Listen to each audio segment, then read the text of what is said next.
তো গাইস আসসালামু আলাইকুম। আজকে আপনাদেরকে দেখাবো ফেসবুক পেজ কিভাবে ক্রিয়েট করবেন। তো ফেসবুক পেজ ক্রিয়েট করার জন্য আমরা ফেসবুকে চলে আসবো। সর্বপ্রথম ফেসবুকে চলে আসার সময় আমরা যাব থ্রি ডট আইকন দেখতেছেন, এই তো এখানে আইকনে গিয়ে হালকা নিচে যাব। হালকা নিচে গিয়ে এখানে পেজ নামে একটি লেখা শো করবে অপশন, এই পেজে ক্লিক করবেন। পেজে ক্লিক করে ক্রিয়েটে চলে যাবেন। ক্রিয়েটে চলে যাওয়ার পর গেট স্টার নামে একটি অপশন আসবে, ওখানে যাবেন। ওখানে গিয়ে আপনি আপনার ফেসবুক পেজটি কি দিয়ে নাম দিবেন সেই নামটি দিয়ে দিবেন। ফেসবুক পেজের নাম কি নাম দিবেন, যেমন ধরেন আমি আমার নামটি বসে দিলাম ইমন হাসান। আমি আমার নামটি দিয়ে একটি খুলে দিলাম।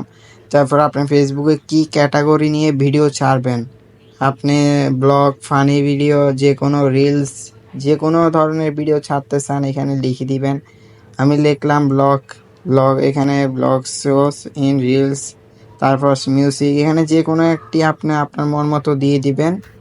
মন মতো দেওয়া শেষ হইলে আপনারা ক্রিয়েটে ক্লিক করবেন। তারপর এখানে আপনারা ক্রিয়েট কনভার্ট এখানে ক্রিয়েট কনভার্টে ক্লিক করবেন। আপনারা যে কোনো একটা অপশনে ক্লিক করবেন। তারপর এখানে চাইলে আপনি আপনার ছবি দিতে পারবেন মন মতো। আপনার যে ছবিটি পছন্দ হয় ওই ছবিটি দিতে পারবেন।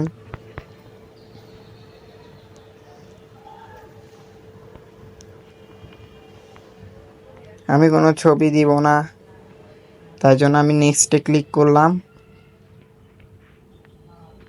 নেক্সটে আপনি চাইলে আপনার কোনো ফ্রেন্ড, আপনার ফেসবুকে ফ্রেন্ড লিস্টেদেরকে আমন্ত্রণ জানাতে পারেন। আমি জানালাম না, আপনারা চাইলে জানাবেন।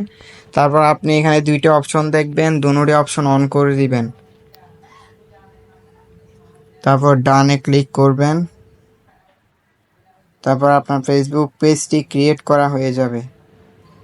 আর আপনার ভিডিওটিতে অবশ্যই লাইক দিয়ে চ্যানেলটি সাবস্ক্রাইব করে দিবেন। তো আপনারা দেখতেই পাচ্ছেন আমাদের ফেসবুক পেজটি ক্রিয়েট করা হয়ে গেল। তো আপনারা অনেক তাড়াতাড়ি ফেসবুক পেজটি মাত্র 2 মিনিটের মধ্যে ক্রিয়েট করা হয়ে যাবে। তো আপনার ভিডিওটি ভালো লাগলে লাইক কমেন্ট দিয়ে পাশে থাকবেন। আসসালামু আলাইকুম গাইস, আর আমাদের নতুন ইউটিউব চ্যানেলটি সাবস্ক্রাইব করে দিবেন। আসসালামু আলাইকুম।